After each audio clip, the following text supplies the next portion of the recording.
ಪ್ರತಿಯೊಂದು ಬಂಡೆಕಲ್ಲು ತನ್ನಲ್ಲಿ ಒಂದು ಮೂರ್ತಿಯನ್ನು ಮುಚ್ಚಿಟ್ಟುಕೊಂಡಿರುತ್ತದೆ. ಉಳಿ ಸುತ್ತಿಗೆಯಿಂದ ಬಂಡೆಯನ್ನು ಒಡೆದಾಗ ಅದರಿಂದ ಒಂದು ಸುಂದರವಾದ ಮೂರ್ತಿ ಕೆತ್ತಲ್ಪಡುತ್ತದೆ. ಹಾಗೆಯೇ ಪ್ರತಿಯೊಬ್ಬ ಮನುಷ್ಯನಲ್ಲಿ ಒಂದು ಶಕ್ತಿ ಇರುತ್ತದೆ. ಆ ಶಕ್ತಿ ಹೊರಬರಬೇಕಾದರೆ ಕಷ್ಟವೆಂಬ ಛಲದಿಂದ ಮಾತ್ರ ಸಾಧ್ಯ. ಇದಕ್ಕೆ ಒಂದು ಉದಾಹರಣೆ ಈ ಕತೆ. ಒಂದೂರಿನಲ್ಲಿ ಒಬ್ಬ ರಾಜನಿದ್ದನು. ರಾಜನು ದಯಾಳು, ಧರ್ಮನಿಷ್ಠನೂ ಆಗಿದ್ದನು. ತನ್ನ ಪ್ರಜೆಗಳನ್ನು ಅತಿಯಾಗಿ ಪ್ರೀತಿಸುತ್ತಿದ್ದನು. ಆದರೆ ಅಷ್ಟೇ ಕಟ್ಟುನಿಟ್ಟಾಗಿದ್ದನು. ಪ್ರಜೆಗಳೆಲ್ಲರೂ ಅವರವರ ಕೆಲಸಗಳನ್ನು ತಪ್ಪದೆ ಮಾಡುತ್ತಿದ್ದರು. ಅವನ ರಾಜ್ಯದಲ್ಲಿ ಕಳ್ಳಕಾಕರ ಭಯವಿರಲಿಲ್ಲ. ಪ್ರಜೆಗಳು ತಪ್ಪಿ ನಡೆದಲ್ಲಿ ಅವರಿಗೆ ಕಠಿಣ ಶಿಕ್ಷೆಯನ್ನು ಕೊಡುತ್ತಿದ್ದನು. ರಾಜ ತನ್ನ ಮಂತ್ರಿಮಂಡಲಕ್ಕೆ ಬೇರೆ ಇಲಾಖೆಗಳ ಜವಾಬ್ದಾರಿಯನ್ನು ನೀಡಿ ಸರಿಯಾಗಿ ಅವರ ಜವಾಬ್ದಾರಿಯನ್ನು ನೋಡಿಕೊಳ್ಳುವಂತೆ ಆಜ್ಞಾಪಿಸಿದ್ದ. ತಪ್ಪಿದ್ದಲ್ಲಿ ಸಾಮಾನ್ಯ ಪ್ರಜೆಗಳಿಗೆ ಕೊಡುವ ಶಿಕ್ಷೆಯನ್ನು ಅವರಿಗೂ ಕೊಡುತ್ತಿದ್ದ. ಕಾಲಕಾಲಕ್ಕೆ ಪ್ರಜೆಗಳೊಂದಿಗೆ ಮಂತ್ರಿಗಳೊಂದಿಗೆ ಸಭೆ ನಡೆಸಿ ಅವರ ಕಷ್ಟ ಸುಖವನ್ನು ಅರಿತು ತನ್ನಿಂದ ಆಗುವ ಎಲ್ಲ ಸಹಾಯವನ್ನು ಮಾಡುತ್ತಿದ್ದ. ಒಟ್ಟಿನಲ್ಲಿ ಆ ರಾಜ್ಯದಲ್ಲಿರುವ ಪ್ರತಿಯೊಬ್ಬರೂ ಸುಖ ಸಂತೋಷದಿಂದಿದ್ದರು. ಹೀಗೆ ಆ ರಾಜ್ಯವು ಸುಭಿಕ್ಷೆಯಿಂದ ಕೂಡಿತ್ತು. ಒಂದು ದಿನ ಒಬ್ಬ ವರ್ತಕ ತನ್ನ ಪತ್ನಿಯೊಂದಿಗೆ ರಾಜನ ಬಳಿ ಬಂದು ತಮ್ಮ ನೋವನ್ನು ತೋಡಿಕೊಂಡರು. ಅದೇನೆಂದರೆ, ನಮಗೆ ಒಂದು ವಿಚಿತ್ರ ಸಮಸ್ಯೆ ಬಂದಿದೆ. ನಮಗಿರುವ ಒಬ್ಬನೇ ಮಗ. ಅವನ ವಯಸ್ಸು ಕೇವಲ 20 ವರ್ಷ. ಆದರೆ ನೋಡಲು ಅವನು 60 ವರ್ಷ ವಯಸ್ಸಿನವನಾಗಿ ಕಾಣುತ್ತಾನೆ. ಅವನ ಕೂದಲು ಬಿಳಿಯಾಗಿ ಕೂದಲು ಉದುರುತ್ತಿದೆ. ಹೊಟ್ಟೆ ಡೊಳ್ಳು ಆಗಿದೆ. ಚರ್ಮವೆಲ್ಲ ಸುಕ್ಕುಗಟ್ಟಿದೆ. ತುಂಬ ದಪ್ಪವಾಗಿದ್ದಾನೆ. ಅವನಿಗೆ ಬಹಳ ಮದ್ದು ಮಾಡಿದರೂ ಸರಿಯಾಗುತ್ತಿಲ್ಲ. ಅವನಿಗೆ ರಾತ್ರಿಯೆಲ್ಲ ನಿದ್ದೆ ಬರುತ್ತಿಲ್ಲ ಎಂದರು. ಇದನ್ನು ಕೇಳಿದ ರಾಜ, ಇದೇನು ನಾನು ಕೇಳುತ್ತಿರುವ ವಿಚಿತ್ರ ಕಾಯಿಲೆ? ಕೂಡಲೇ ರಾಜವೈದ್ಯನನ್ನು ಕರೆದು ಈ ಸಮಸ್ಯೆಯನ್ನು ತಿಳಿಸಿದನು. ರಾಜವೈದ್ಯನು, ಆಯಿತು ಪ್ರಭುಗಳೇ, ನೀವೇಳಿದ್ದಂತೆ ಮಾಡುವೆನು ಅಂದನು. ರಾಜನು ನನ್ನ ರಾಜ್ಯದ ಖಜಾನೆಯ ಖರ್ಚಿನಿಂದಲೇ ಔಷಧಿಯನ್ನು ನೀಡಬೇಕಾಗಿ ಅಪ್ಪಣೆ ಕೊಟ್ಟನು. ಅದರಂತೆ ಆ ಯುವಕನಿಗೆ ಔಷಧೋಪಚಾರ ಮಾಡಲು ಪ್ರಾರಂಭಿಸಿದನು. 1 ತಿಂಗಳಾಯಿತು, 2 ತಿಂಗಳಾಯಿತು. ಈ ಔಷಧಿಯಿಂದ ಯಾವುದೇ ಅನುಕೂಲ ಆಗಲಿಲ್ಲ. ಅದೇ ಸಮಸ್ಯೆ ಮುಂದುವರೆದಿತ್ತು. ರಾಜನು ಮಂತ್ರಿಮಂಡಲದ ಸಭೆಯನ್ನು ಕರೆದನು. ಅಲ್ಲಿ ರಾಜವೈದ್ಯನನ್ನು ಆ ಯುವಕನನ್ನು ಕರೆತರಬೇಕಾಗಿ ಅಪ್ಪಣೆ ಕೊಟ್ಟನು. ರಾಜವೈದ್ಯನು ಯುವಕನೊಂದಿಗೆ ಆ ಸಭೆಗೆ ಬಂದನು. ಆ ಯುವಕನಲ್ಲಿ ಕಿಂಚಿತ್ತು ಬದಲಾವಣೆ ಆಗಿರಲಿಲ್ಲ.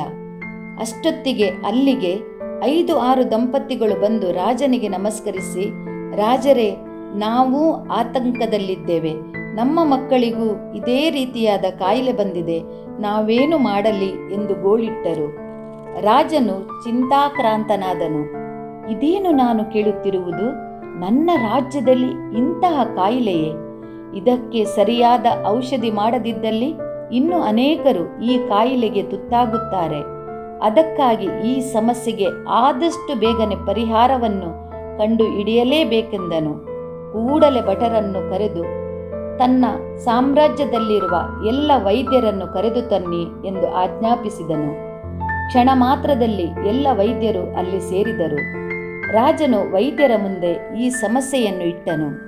ವೈದ್ಯರು ಭಯದಿಂದ ಒಬ್ಬರ ಮುಖ ಒಬ್ಬರು ನೋಡಿಕೊಂಡು ತಮ್ಮ ಮನಸ್ಸಿನಲ್ಲಿ ಹೀಗೆಂದು ಯೋಚಿಸಿದರು, ರಾಜವೈದ್ಯನಿಗೆ ಆಗದ ಕೆಲಸ ನಮ್ಮಿಂದ ಆದೀತೆ? ಒಂದು ವೇಳೆ ನಾವು ತಪ್ಪಿದ್ದಲ್ಲಿ ರಾಜ ನಮ್ಮನ್ನು ಶಿಕ್ಷಿಸಬಹುದೆಂದು ಹೆದರಿ ಸುಮ್ಮನಾದರು. ಆಗ ತನ್ನ ಸಭಿಕರಲ್ಲಿ ಒಬ್ಬನು, ಮಹಾರಾಜರೇ, ಅತಿ ದೂರದಲ್ಲಿ ಆ ಬೆಟ್ಟದಲ್ಲಿ ಒಬ್ಬ ಸಾಧು ಇದ್ದಾರೆ. ಅವರು ಬಹಳ ಶ್ರೇಷ್ಠ ವೈದ್ಯರೂ ಆಗಿದ್ದಾರೆ. ಎಲ್ಲ ಕಾಯಿಲೆಯ ಮೂಲ ತಿಳಿದು ಔಷಧಿ ಉಪಚಾರ ಮಾಡುತ್ತಾರೆ. ಖಂಡಿತವಾಗಿ ಅವರಿಂದ ಈ ಸಮಸ್ಯೆ ಪರಿಹಾರವಾಗಬಹುದು ಎಂದನು. ಕೂಡಲೇ ರಾಜನು ಇದಕ್ಕೆ ಒಪ್ಪಿ ತನ್ನ ಸೇವಕರನ್ನು ಕರೆದು ಅವರೆಲ್ಲಿದ್ದರೂ ಹುಡುಕಿ ಅವರನ್ನು ಗೌರವದಿಂದ ಬರಮಾಡಿ ಎಂದನು. ಅದರಂತೆ ಸೇವಕರು ಕೂಡಲೇ ಆ ಬೆಟ್ಟಕ್ಕೆ ಹೋಗಿ ಹುಡುಕತೊಡಗಿದರು. ಬಹಳವಾಗಿ ಹುಡುಕಿದ ಸೇವಕರಿಗೆ ಕೊನೆಯಲ್ಲಿ ಆ ಸಾಧು ಅಲ್ಲಿರುವುದನ್ನು ಕಂಡರು. ಸಂತೋಷದಿಂದ ಸೇವಕರು ರಾಜನ ಆಜ್ಞೆಯನ್ನು ತಿಳಿಸಿದರು. ಆ ಸಾಧು ಇದಕ್ಕೊಪ್ಪಿ ಸೇವಕರ ಜೊತೆಗೆ ಆಸ್ಥಾನಕ್ಕೆ ಬಂದರು. ಆದರದಿಂದ ಬರಮಾಡಿದ ರಾಜರು ತನ್ನ ರಾಜ್ಯದಲ್ಲಾದ ಸಮಸ್ಯೆಯನ್ನು ತಿಳಿಸಿ, ನೀವು ಸರಿಯಾದ ಔಷಧಿಯನ್ನು ನೀಡಿ ಅವರ ಈ ಕಾಯಿಲೆಯನ್ನು ವಾಸಿ ಮಾಡಬೇಕೆಂದು, ಅದಕ್ಕೆ ಪ್ರತಿಯಾಗಿ ನೀವೇನು ಕೇಳಿದರೂ ನಾನು ಕೊಡುತ್ತೇನೆ ಎಂದರು. ಅದಕ್ಕೊಪ್ಪಿದ ಸಾಧುಗಳು, ಪ್ರಭುಗಳೇ, ನನಗೆ ಆ ಯುವಕರ ತಂದೆ ತಾಯಿಗಳ ಜೊತೆಗೆ ಏಕಾಂತದಲ್ಲಿ ಮಾತನಾಡಬೇಕು, ಅದಕ್ಕಾಗಿ ಏರ್ಪಾಡನ್ನು ಮಾಡಿಸಿಕೊಡಿ ಎಂದರು. ಕೂಡಲೇ ರಾಜರು ಏರ್ಪಾಡನ್ನು ಮಾಡಿದರು. ಆ ಯುವಕರ ಪೋಷಕರಲ್ಲಿ ಸಾಧುಗಳು ಹೀಗೆಂದರು, ನಿಮ್ಮ ಮಕ್ಕಳಿಗಾದ ಸಮಸ್ಯೆ ಒಬ್ಬೊಬ್ಬರೇ ನನಗೆ ತಿಳಿಸಬೇಕು ಎಂದಾಗ ಅವರೊಬ್ಬರಲ್ಲಿ ಈ ರೀತಿಯಾಗಿ ಹೇಳತೊಡಗಿದನು, ನನ್ನ ಮಗನ ವಯಸ್ಸು ಕೇವಲ 20 ವರ್ಷ, ಆದರೆ ಅವನು ಅದರ 3 ಪಟ್ಟು ಹೆಚ್ಚು ವಯಸ್ಸಿನಂತೆ ಕಾಣುತ್ತಾನೆ. ಸುಮ್ಮನೆ ಒಂದೇ ಕಡೆ ಕುಳಿತುಕೊಳ್ಳುತ್ತಾನೆ, ಯಾವುದರ ಮೇಲೂ ಅವನ ಪರಿವೇ ಇಲ್ಲ. ಊಟವನ್ನು ಮಾಡುತ್ತಾನೆ ಮತ್ತು ಅಲ್ಲಿಯೇ ಹೋಗಿ ಕುಳಿತುಕೊಂಡಿರುತ್ತಾನೆ. ನಾವು ಏನು ಪ್ರಶ್ನೆಗಳನ್ನು ಕೇಳಿದರೂ ಉತ್ತರಿಸುವುದಿಲ್ಲ. ಜೀವನದಲ್ಲಿ ನಿರುತ್ಸಾಹದಿಂದಿರುತ್ತಾನೆ ಎಂದರು. ಆಗ ಅಲ್ಲಿದ್ದ ಉಳಿದ ಪೋಷಕರು ಇದೇ ಉತ್ತರವನ್ನು ನೀಡಿದರು. ಸಾಧುವು ಅವರಲ್ಲಿ ಕೇಳಿದರು, ಅವರಿಗೆ ನೀವು ಆಹಾರ ಏನೆಲ್ಲ ಕೊಡುತ್ತೀರಿ? ಅದನ್ನು ಅವರು ಸಮಯಕ್ಕೆ ಸರಿಯಾಗಿ ತಿನ್ನುತ್ತಾರೆಯೇ? ಕುಡಿಯಲು ಏನನ್ನು ಕೊಡುತ್ತೀರಿ ಎಂದು ಕೇಳಿದರು. ಪೋಷಕರೆಲ್ಲರೂ ಅವರವರು ಕೊಡುವ ಆಹಾರ, ಹಾಲು, ಹಣ್ಣುಗಳ ಬಗ್ಗೆ ತಿಳಿಸಿದರು. ಹೋಗಿ ನಿಮ್ಮ ಮಕ್ಕಳನ್ನು ಕರೆದು ತನ್ನಿ ಎಂದಾಗ ಅವರು ತಮ್ಮ ಮಕ್ಕಳನ್ನು ಕರೆದು ತಂದರು. ಅವರನ್ನೆಲ್ಲ ನೋಡಿದ ಸಾಧುವು, ಛೇ, ಇದೇನಿದು? ವಯಸ್ಸು ಸರಿಸುಮಾರು ಎಲ್ಲರದ್ದೂ ಒಂದೇ, ಆದರೆ ಇವರು ಏಕಿಷ್ಟು ವಯಸ್ಸಾದವರಂತೆ ಕಾಣುತ್ತಾರೆ ಎಂದು ಮನಸ್ಸಿನಲ್ಲಿಯೇ ಯೋಚಿಸಿ ರಾಜರ ಬಳಿಗೆ ಬಂದು ಹೀಗೆಂದರು, ರಾಜರೇ, ನಾನು ಇವರಿಗೆ ಬಂದ ಕಾಯಿಲೆಯನ್ನು ಪತ್ತೆ ಹಚ್ಚಿ ಗುಣಪಡಿಸಲು ನನಗೆ 6 ತಿಂಗಳ ಅವಕಾಶ ಬೇಕು. ನನ್ನ ಜೊತೆ ಆ ಬೆಟ್ಟದಲ್ಲಿರುವ ನನ್ನ ಆಶ್ರಮಕ್ಕೆ ಇವರನ್ನು ಕಳಿಸಬೇಕು. ಆದರೆ ನಾನು ಹೇಳಿದ್ದಂತೆ ಅವರು ಕೇಳಿ ಅದರಂತೆ ನಡೆಯಬೇಕು ಎನ್ನುವ ಆಜ್ಞೆ ನೀವು ಅವರಿಗೆ ಕೊಡಬೇಕು. ನಿಮ್ಮ ಆಜ್ಞೆ ಅವರು ಮೀರಬಾರದು ಎಂದರು. ರಾಜನು ಇದಕ್ಕೊಪ್ಪಿ ಆ ಪೋಷಕರು ಮತ್ತು ಯುವಕರನ್ನು ಕರೆದು ಸಾಧುಗಳು ಹೇಳಿದಂತೆ ಅವರಿಗೆ ಆಜ್ಞೆಯನ್ನು ಕೊಟ್ಟನು. ಮಾರನೆಯ ದಿನ ಪೋಷಕರೊಂದಿಗೆ ಆ ಯುವಕರು ಆ ಬೆಟ್ಟದಲ್ಲಿರುವ ಆಶ್ರಮವನ್ನು ತಲುಪಿದರು. ಸಾಧುವು ಅವರೆಲ್ಲರನ್ನು ಉದ್ದೇಶಿಸಿ ಹೀಗೆಂದನು, ನಿಮ್ಮ ಕಾಯಿಲೆಯನ್ನು ನಾನು ಕೇವಲ 6 ತಿಂಗಳಿನಲ್ಲಿ ಗುಣಪಡಿಸುತ್ತೇನೆ. ಅದಕ್ಕಾಗಿ ನಾನು ಹೇಳಿದ ಹಾಗೆ ನೀವು ಕೇಳಬೇಕು ಎಂದು ಬೆಳಕಾದೊಡನೆ ಅವರಿಗೆ ಉಪಹಾರ ನೀಡಿ ಕೆಲಸಕ್ಕೆ ಬೇಕಾದ ಸಾಮಗ್ರಿಗಳನ್ನು ತೆಗೆದುಕೊಂಡು ಸಾಧುವು ಅಲ್ಲಿಂದ 3 ಮೈಲಿ ದೂರದಲ್ಲಿದ್ದ ದಿಬ್ಬಕ್ಕೆ ಕರೆದು ತಂದರು. ಅನಂತರ, ನೀವು ಈ ದಿಬ್ಬವನ್ನು ಅಗೆಯಬೇಕು. ಇದರ ಕೆಳಗೆ ಸಂಜೀವಿನಿ ನೀರಿದೆ. ಅದು ಕೇವಲ 5 ತಿಂಗಳು ಮಾತ್ರ ಸಿಗುತ್ತದೆ. ಅಷ್ಟರ ಒಳಗೆ ಇದನ್ನು ಅಗೆದು ನೀರು ತೆಗೆದು ನೀವು ಕುಡಿದರೆ ನೀವು ಸಂಪೂರ್ಣ ಗುಣಮುಖರಾಗಿ ನಿಮ್ಮ ಈಗಿನ ವಯಸ್ಸಿಗೆ ತಕ್ಕಂತೆ ಕಾಣುವಿರಿ ಎಂದನು. ಸಂತೋಷದಿಂದ ಪೋಷಕರೆಲ್ಲರೂ ದಿಬ್ಬವನ್ನು ಅಗೆಯತೊಡಗಿದರು. ಆದರೆ ಸಾಧುವು, ಇಲ್ಲ, ನೀವು ಈ ಕೆಲಸವನ್ನು ಮಾಡಿದರೆ ನಿಮಗೆ ಸಂಜೀವಿನಿ ನೀರು ಸಿಗಲಾರದು. ಯಾರು ಕಾಯಿಲೆಯಿಂದ ಗುಣಮುಖರಾಗಬೇಕೋ ಅವರೇ ಈ ಕೆಲಸವನ್ನು ಮಾಡಬೇಕು ಎಂದರು. ಪೋಷಕರನ್ನು ಉದ್ದೇಶಿಸಿ, ನೀವೆಲ್ಲರೂ ನಿಮ್ಮ ಮನೆಗಳಿಗೆ ಹೋಗಬಹುದು. ರಾಜನಿಗೆ ಮಾತು ಕೊಟ್ಟಂತೆ ಈ ಯುವಕರನ್ನು ನಾನು ನೋಡಿಕೊಳ್ಳುತ್ತೇನೆ. 6 ತಿಂಗಳ ನಂತರ ಅವರನ್ನು ಕರೆದುಕೊಂಡು ಆಸ್ಥಾನಕ್ಕೆ ಬರುತ್ತೇನೆ ಎಂದರು. ಪೋಷಕರು ಹಿಂತಿರುಗಿದರು. ಯುವಕರು ಕೆಲಸವನ್ನು ಪ್ರಾರಂಭಿಸಿದರು. ಆ ದಿಬ್ಬದಲ್ಲಿ ಕಲ್ಲು ಬಂಡೆಗಳಿದ್ದು ಯುವಕರಿಗೆ ಬಹಳ ಕಷ್ಟವಾಗುತ್ತಿತ್ತು. ಎಲ್ಲಿ ನಾವು ಗುಣಮುಖರಾಗುವುದಿಲ್ಲವೋ ಎಂಬ ಭಯ ಒಂದು ಕಡೆಯಾದರೆ, ರಾಜನ ಆಜ್ಞೆ ಮೀರಿದರೆ ರಾಜನು ತಮಗೆ ಕೊಡುವ ಶಿಕ್ಷೆಯನ್ನು ಯೋಚಿಸಿ ಹೆದರಿ ಪುನಃ ತಮ್ಮ ಕೆಲಸವನ್ನು ಮುಂದುವರಿಸಿದರು. ಸ್ನೇಹಿತರೆ, ನಾನು ಕೆಲಸದಿಂದ ನಿವೃತ್ತಿ ಹೊಂದಿ ಮನೆಯಿಂದಲೇ ಸಣ್ಣ ಸಣ್ಣ ಕಥೆಗಳ ಮೂಲಕ ಸಮಾಜದ ಆಗುಹೋಗುಗಳ ಬಗ್ಗೆ ನಿಮ್ಮೆಲ್ಲರೊಂದಿಗೆ ಹಂಚಿಕೊಳ್ಳುವ ಒಂದು ಸಣ್ಣ ಪ್ರಯತ್ನಕ್ಕೆ ಕೈ ಹಾಕಿದ್ದೇನೆ. ಇದಕ್ಕೆ ನಿಮ್ಮೆಲ್ಲರ ಬೆಂಬಲ ಹಾಗೂ ಸಹಕಾರ ಕೋರುತ್ತೇನೆ. ಪ್ಲೀಸ್ ನನ್ನ ಯೂಟ್ಯೂಬ್ ಚಾನೆಲನ್ನು ಲೈಕ್, ಶೇರ್ ಆ್ಯಂಡ್ ಸಬ್ಸ್ಕ್ರೈಬ್ ಮಾಡಿ. ಬನ್ನಿ ಕಥೆಯನ್ನು ಮುಂದುವರಿಸೋಣ. ಮಧ್ಯಾಹ್ನ ಊಟದ ಸಮಯಕ್ಕೆ ಸರಿಯಾಗಿ ಆಶ್ರಮದಿಂದ ಊಟ, ನೀರು, ಹಣ್ಣು, ಮೊಸರು, ಮಜ್ಜಿಗೆ ಎಲ್ಲವನ್ನು ತೆಗೆದುಕೊಂಡು ಆಶ್ರಮದ ಕೆಲಸಗಾರನೊಬ್ಬ ಬಂದನು. ಎಲ್ಲರೂ ಸೇರಿ ಊಟ ಮಾಡಿದರು. ಸ್ವಲ್ಪ ಹೊತ್ತು ದಣಿವಾರಿಸಿ ಪುನಃ ಕೆಲಸ ಪ್ರಾರಂಭಿಸಿದರು. ಕತ್ತಲಾಗುತ್ತಿದ್ದಂತೆ ಆಶ್ರಮಕ್ಕೆ ನಡೆದೇ ಹಿಂತಿರುಗಿದರು. ಹೀಗೆ ಅವರ ದಿನಚರಿ ಆಯಿತು. ಯುವಕರು ಬಹಳ ಪ್ರಯಾಸ ಪಡುತ್ತಿದ್ದರು. ಅವರಲ್ಲಿ ಇಬ್ಬರು ಯುವಕರು ಅಲ್ಲಿಂದ ಓಡಿ ಹೋಗುವ ಉಪಾಯವನ್ನು ಮಾಡಿದರು. ಇದನ್ನು ತಿಳಿದ ಇತರ ಯುವಕರು ಅವರಿಗೆ ಹೀಗೆಂದರು, ನೀವು ಇಲ್ಲಿಂದ ಓಡಿ ಹೋದರೆ ರಾಜನು ಖಂಡಿತವಾಗಿಯೂ ಸುಮ್ಮನೆ ಬಿಡಲಾರನು. ನಿಮ್ಮನ್ನು ಹುಡುಕಿ ನಿಮಗೆ ಚಡಿಯೇಟು ಕೊಡುವರು. ಅಲ್ಲದೆ ನಿಮ್ಮ ತಂದೆ ತಾಯಿಯನ್ನು ಯೋಚಿಸಿ, ಅವರು ನಮಗಾಗಿ ಎಷ್ಟು ಕಷ್ಟಪಡುತ್ತಿದ್ದಾರೆ.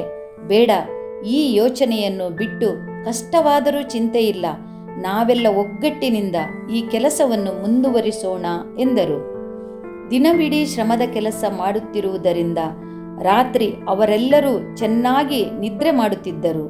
ಬೆಳಗಾದೊಡನೆ ಎದ್ದು ಧ್ಯಾನ ಮಾಡಿ ಅವರವರ ವೈಯಕ್ತಿಕ ಕೆಲಸ ಪೂರೈಸಿ ಉಪಹಾರ ಸೇವಿಸಿ ಪುನಃ ತಮ್ಮ ಕೆಲಸಕ್ಕೆ ಹಿಂತಿರುಗುತ್ತಿದ್ದರು.